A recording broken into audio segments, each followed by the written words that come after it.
October 26 శనివారం తెల్లవారుజామున అంటే 2:30 నుండి ఉదయం 5:30 వరకు ఇజ్రాయెల్ ఎయిర్ ఫోర్స్ దాదాపు 100కు పైగా ఫైటర్ జెట్స్ తో ఇరాన్ లోకి ప్రవేశించి అటాక్ చేసింది. అది కూడా ఇరాన్ క్యాపిటల్ సిటీ టెహరాన్ లో అటాక్ చేసింది. అయితే ఈ అటాక్స్ అనేవి ఎక్కడ చేశారు అంటే మెయిన్ గా ఇరాన్ మిలిటరీ బేసెస్ తో పాటు మిసైల్స్ ని తయారు చేసే మ్యానుఫ్యాక్చరింగ్ యూనిట్స్ ని టార్గెట్ చేసి అటాక్ చేసింది. అందులో 20 టార్గెట్లు హిట్ అయినట్టు ఇజ్రాయెల్ చెప్తుంది. దీంట్లో పెద్దగా నష్టం ఏం జరగలేదు అని ఇరాన్ మిలిటరీ చెప్తుంది. కాకపోతే 2 సోల్జర్స్ చనిపోయినట్టు ఇరాన్ ఆర్మ్డ్ ఫోర్సెస్ కూడా కన్ఫర్మ్ చేశాయి. దీనికి సంబంధించి ఇజ్రాయెల్ డిఫెన్స్ ఫోర్స్ ఒక వీడియో రిలీజ్ చేసింది. అందులో ఏం చెప్తున్నారు అంటే ఇప్పటికిప్పుడు ఇరాన్ ఇజ్రాయెల్ మీద దాడి చేయడానికి సిద్ధంగా ఉన్న ఇరాన్ మిలిటరీ బేసెస్ ని టార్గెట్ చేశామని అండ్ ఎగ్జాక్ట్ గా మేము అనుకున్నది పూర్తి చేశామని, ఒకవేళ ఇరాన్ మళ్ళీ మా మీద దాడి చేయాలని ఇంకొక పొరపాటు నిర్ణయం తీసుకుంటే దానికి ప్రతి దాడి చేసే బాధ్యత మాకుంది అని మా మెసేజ్ అనేది క్లియర్ గా ఉంది. ఇజ్రాయెల్ పౌరులకు ఏం జరిగినా సరే అటాక్స్ ని విస్తృత స్థాయికి మేము తీసుకెళ్తామని చెప్తున్నాడు.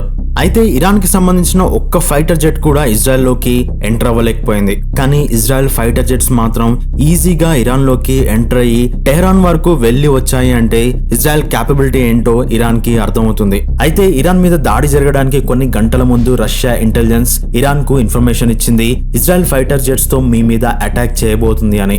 దాంతో ఇరాన్ ముందుగానే ప్రిపేర్ అయి ఉంది. అందుకే పెద్దగా డ్యామేజ్ జరగకుండా చూసుకుంది. కేవలం 2 సైనికులు చనిపోతే 4 గాయాల పాలయ్యారు అని ఇరాన్ క్లెయిమ్ చేస్తుంది. రియాలిటీలో ఎంతమంది చనిపోయారు అనేది ఎవరికీ తెలియదు. అయినా సరే మిలిటరీ బేస్ లో కొన్ని ఇంపార్టెంట్ ఇన్ఫ్రాస్ట్రక్చర్ డ్యామేజ్ అయినట్టు తెలుస్తుంది. సో ఇరాన్ కు ముందే అటాక్ గురించి తెలిసినా సరే వాటిని రాకుండా చేయడంలో వాళ్ళ డిఫెన్స్ సిస్టమ్ ఎందుకు ఫెయిల్ అయింది అనేది ఒక క్వశ్చన్ మార్క్. అండ్ దీన్ని బట్టి ఇరాన్ రష్యా రిలేషన్షిప్ ఎంత స్ట్రాంగ్ గా ఉందో అర్థమవుతుంది. దీని వెనుక రీజన్ ఏంటంటే ఇరాన్ ఇప్పుడు రష్యాకి మిసైల్స్ ని సప్లై చేస్తుంది. ఒకవేళ ఇజ్రాయెల్ ఇరాన్ యుద్ధం జరిగితే అప్పుడు రష్యా కూడా ప్రాబ్లం అవుతుంది. అందుకే వీళ్ళిద్దరి మధ్య యుద్ధం జరగకుండా పెద్ద డ్యామేజ్ జరగకుండా ఇరాన్ ని కాపాడింది అని చెప్పుకోవచ్చు.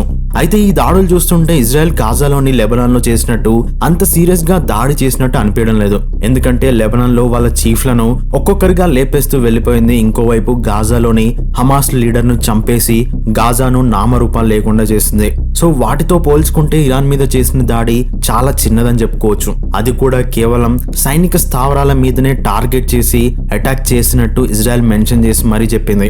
అంటే ఇజ్రాయెల్ కి ఇరాన్ ప్రజల మీద దాడి చేయడం ఇష్టం లేదు. ఎందుకంటే ఇరాన్ ప్రజలే వాళ్ళ లీడర్ల మీద తిరుగుబాటు చేస్తున్నారు అని ఇజ్రాయెల్ కి తెలుసు. అండ్ ఇజ్రాయెల్ ఇరాన్ మీద అంత సీరియస్ గా అటాక్ చేయకపోవడానికి కారణం ఏంటంటే ముందు నుండి ఇరాన్ ఆయిల్ రిజర్వ్ మీద కానీ న్యూక్లియర్ సైట్ మీద కానీ అటాక్ చేస్తుంది అని అందరూ అనుకున్నారు. కానీ ఒకవేళ అలా అటాక్ చేస్తే వాటిని కాపాడడానికి ఇరాన్ కి మద్దతుగా రష్యా చైనా ముందుకొస్తాయి. వాళ్ళ ఫోర్సెస్ ని ఇరాన్ కి పంపిస్తాయి. దాంతో ఇజ్రాయెల్ కి సపోర్ట్ గా అమెరికా రంగంలోకి ఖచ్చితంగా వస్తుంది.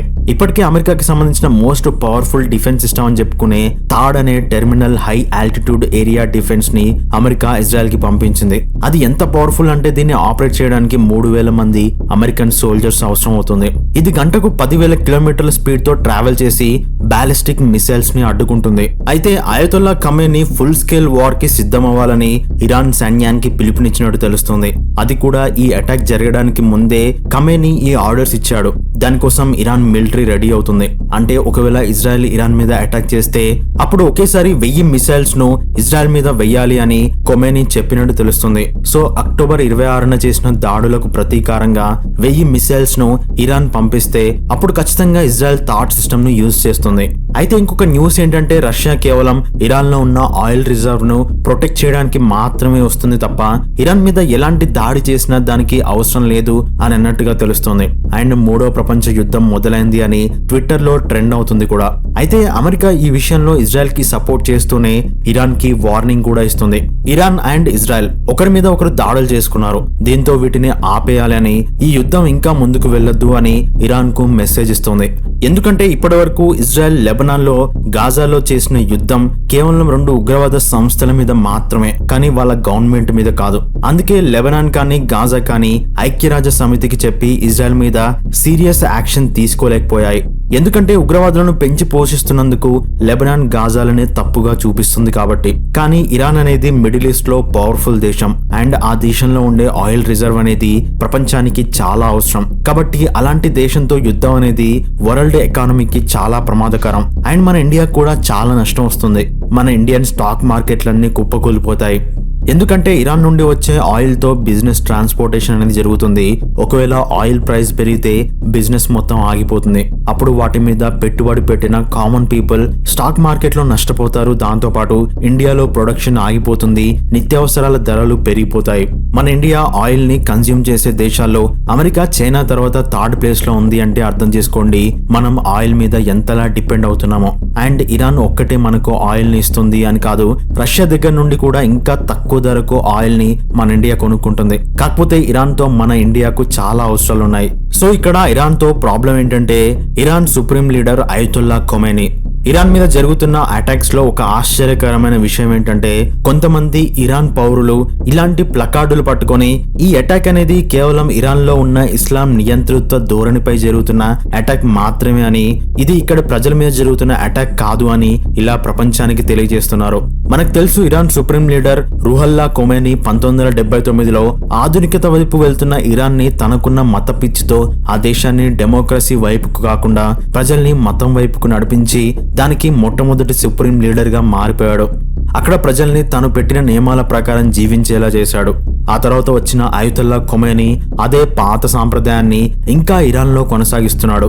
అందుకే అక్కడ ఆడవాళ్ల మీద ఉన్న అనేక రకాల ఆంక్షల వల్ల విసిగిపోయిన ఇరాన్ లోని ఆడవాళ్లు అయతుల్లా ఖొమైనీకి వ్యతిరేకంగా ఉన్నారు. ఇప్పుడు ఇజ్రాయెల్ ఖొమైనీని చంపేస్తే ఇరాన్ కు పట్టిన దరిద్రం వదిలిపోతుంది అని అక్కడ ప్రజలు ఇలా నిరసన తెలియజేస్తున్నారు. ఎందుకంటే ఒక పాత ఆలోచన విధానం ఉన్న మనిషి, చాదస్తా ఉన్న మనిషి దేశానికి లీడర్ అయితే పరిస్థితి ఎలా ఉంటుంది? కూర్చున్నా, నిల్చున్నా, పడుకున్నా అన్నిటికీ రూల్ పెట్టడం, ప్రజల లైఫ్ ఎలా ఉండాలో కూడా వాళ్ళే డిసైడ్ చేయాలి అనుకుంటారు. అండ్ ఇరాన్ లో కూడా అలానే జరుగుతుంది.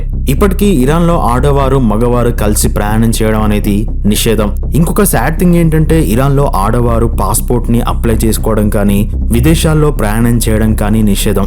దీన్ని బట్టి జెండర్ డిస్క్రిమినేషన్ అనేది ఎంతలా ఉందో మనం అర్థం చేసుకోవచ్చు. సో ఖొమైనీ చనిపోతే అలాంటి మత ఛాందసవాదం నుండి ఇరాన్ తప్పించుకుంటుంది అని ఇరాన్ ప్రజలు అందరూ ఆశగా చూస్తున్నారు. ఇరాన్ ప్రైమ్ మినిస్టర్ మాత్రం మోడర్న్ ఆలోచనలున్న వ్యక్తి. సో అతనితో ఎలాంటి ప్రాబ్లం లేదు. ఎగ్జాంపుల్ కి రీసెంట్ గా జరిగిన బ్రిక్స్ సమ్మిట్ లో Iran prime minister Iran tradition కి విరుద్ధంగా సూట్ వేసుకొని వచ్చాడు. కానీ రీసెంట్ గా చనిపోయిన ఇరాన్ పాత ప్రెసిడెంట్ ఇబ్రాహిం రైసీ డ్రెస్సింగ్ చూస్తే మనకి ఈజీగా అర్థం అవుతుంది. అండ్ మోడర్న్ ఆలోచనలు ఉన్నవాడు కాబట్టే ప్రజలు కొత్త ప్రెసిడెంట్ గా మసౌద్ పెజిష్కియాన్ ని ఎలక్ట్ చేసుకున్నారు. ఈ మసౌద్ కూడా ఇప్పుడు అయతుల్లా ఖొమైనీ చెప్పినట్టుగానే నడుచుకోవాలి. కాబట్టి ఖొమైనీ చనిపోతే అప్పుడు ప్రెసిడెంట్ ఆలోచనలకు తగ్గట్టుగా ప్రజల్ని ఆధునికత వైపుకు నడిపిస్తాడు అని, అలాగే ఆడవాళ్లకు స్వతంత్రం లభిస్తుంది అని అక్కడున్న ప్రజలు భావిస్తున్నారు. మరోవైపు అయతుల్లా ఖొమైనీ మాత్రం ఇజ్రాయెల్ మీద పూర్తి స్థాయి యుద్ధానికి రెడీ అవుతున్నట్టుగా తెలుస్తోంది. సో ప్రపంచానికి పెద్దనలుగా ఉన్న రష్యా, అమెరికా ఇప్పుడు ఇజ్రాయెల్ కి, ఇరాన్ కి మధ్య యుద్ధం జరగనిస్తారా లేదా అనేది వేచి చూడాలి. సో చూద్దాం నెక్స్ట్ ఏం జరుగుతుంది అనేది. అండ్ డైలీ అప్డేట్స్ కోసం కరెంట్ అఫైర్స్ ఇన్ తెలుగు.com ని ఫాలో అవ్వండి. వీడియో నచ్చితే తప్పకుండా లైక్ చేయండి. మన ఛానల్లో వీడియోస్ ని చూసి నచ్చిన వాళ్ళు సబ్స్క్రైబ్ చేసుకోండి. And thanks for watching.